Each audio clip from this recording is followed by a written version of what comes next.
Trump AOC voters. Yeah, this is what I'm talking about, man. You like AOC? Yeah. Did you vote for her? Yeah. How are you feeling about Trump's upcoming presidency, Trump 2? I voted for him. Oh, who did you vote for, if I can ask? For Trump. Did you vote for AOC? Yes, I did. Explain yourself. She's Spanish, you know, so I'm Spanish too. The United States is not ready for a woman person. Si fuera mí, que porque...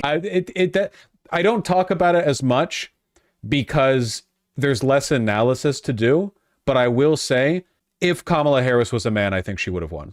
I still think she would have had all the other problems with her campaign that I've talked about, but there are an enormous number of people who are just, like, quite sexist. Democrats are not running a woman again. ¿Quién iba a votar? Por Donald Trump. Oh, really? Sí. ¿Por qué Donald Trump? Porque me gusta.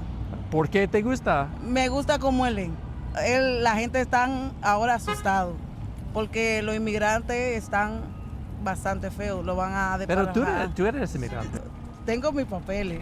Yo vine por la puerta grande. I want to talk about this more in the future because I think there's really something to hit in it, but I think that one of the biggest one of the biggest legs up Republicans got is the fact that every major city is run by Democrats because cities are hubs of Democratic voters, and every major city in America is a filthy shithole because mayors and they are kowtow to their police unions. They're incredibly weak.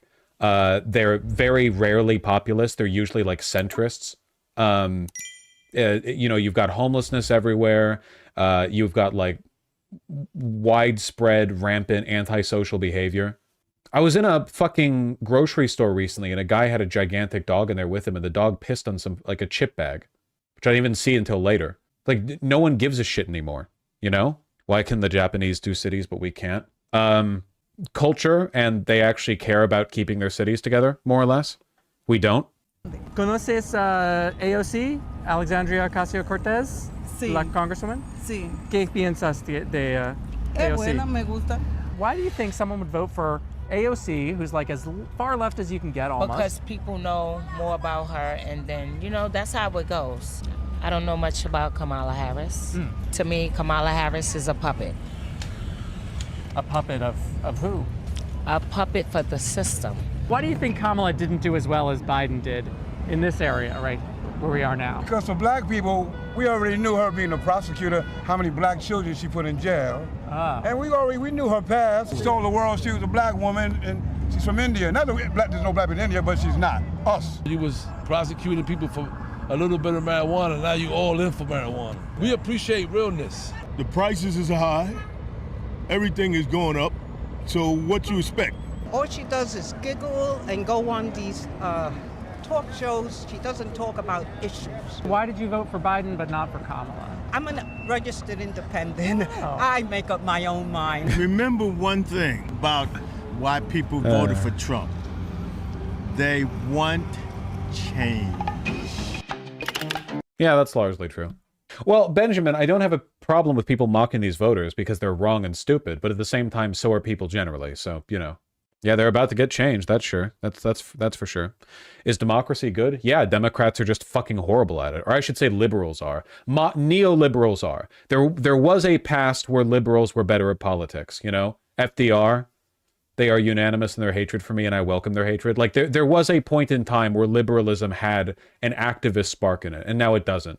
After Reagan, liberalism is entirely conceded to the establishment. Anyway, we got to learn this lesson. Otherwise, we're going to lose again. What do you mean, we? Like, broadly, I guess, Americans, but also people left of center? Yeah, Clinton. Loquacious lobotomite, I feel like in the long run, you might be able to make a good case for Clinton being a worse president than George H.W. Bush.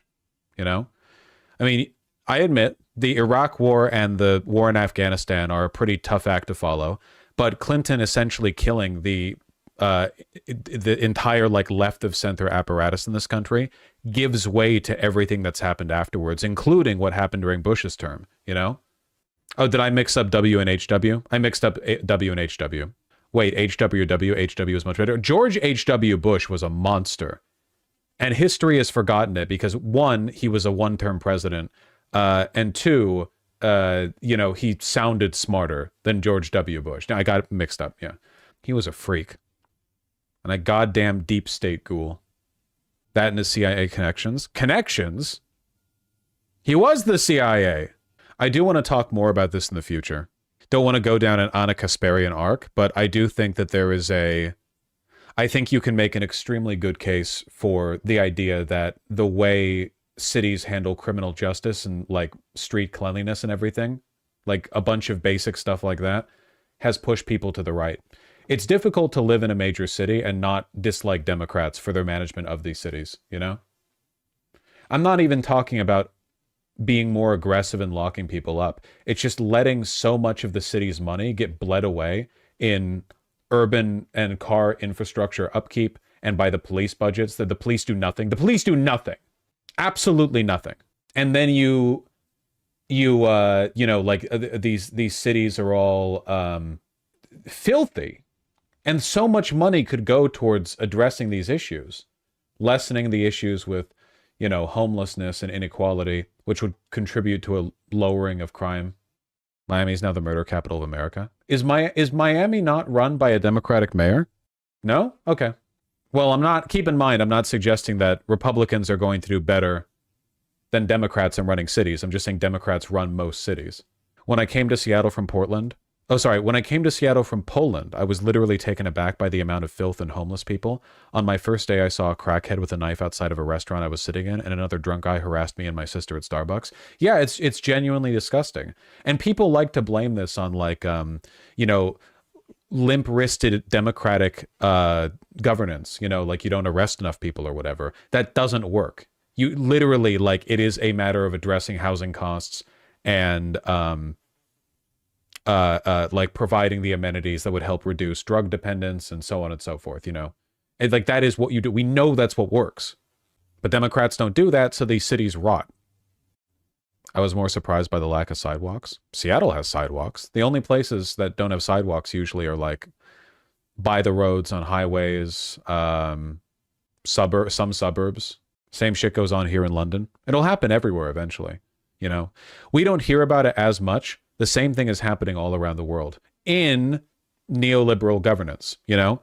Not all around the world, I should say, but it's happening in places that people say are like woke or whatever, you know? It's happening in Hungary. It's happening in Poland. This process is happening basically everywhere. And it's because, like, as inequality heightens, more people are forced out of their homes, drug dependence as a consequence of people feeling like they have no hope, desperation, so on and so forth. Yeah, austerity ruins everything that it touches. You want to know why there aren't these problems in Tokyo? Tokyo housing costs are really low. Really low. Really, really low. They keep building out more and more and more. And because they do a decent job connecting everything with public transportation, and they do a good job integrating mixed-use zoning, people aren't being built out into suburbs 40 minutes from anything, like, doable. As the city expands, so too does the interesting part of the city. Yeah, they also don't treat housing as an investment. How much is the average rent in Tokyo? There is no easy answer. The average price for a studio apartment in Tokyo, chat, take a guess, in USD, average price studio apartment in Tokyo, one of the largest cities in the world, Tokyo, where there's always stuff to do. 600. Some of you are going way too low. 400 in the middle of an inner city? You're crazy. 600 for a studio. And there's a lot of them too. There's a lot of available housing because they keep building it up and out. Also population decline. Tokyo's population's been growing. Yeah, look at this. What you get in Tokyo for $950 a month. The location? Right around here. Like, in the center of it, basically. Ward Setagaya. Just under 1 million residents and is the second largest ward in Tokyo in terms of area. Residential tax and rent prices generally cheaper than others like Minato or Shibuya. Shibuya? Any anime fans around will know that ward. Wow. My apartment was about 10 minutes from there. Can you imagine? Can you imagine, like, just stepping out of your apartment and going down to the street and you're here? This isn't even like a soy Japan thing. It's like this in the Netherlands. It's like this in Barcelona. It's like this in so many parts of the... It's like this in Mexico City, in large parts of Mexico City. It's like this in a lot of the world. And in cities like this, that rot we're talking about doesn't happen as much or as hard. Why? because you have contributed to a bunch of factors that reduce homelessness and social inequality. Is there social inequality or economic inequality in Japan? 100%, yeah. But there tends to be a little more provision left for the basic amenities that allow for people to, at the very least, like maintain the artifice of a city, you know? Japan has tons of problems, keep in mind. I'm not saying they don't. I'm just saying that, you know, that rot. Japanese toilet, Pog. I don't see a bidet. Maybe it's under the lid. Skinny toilet. They're skinnier over there. Anyway, I say that's enough for now.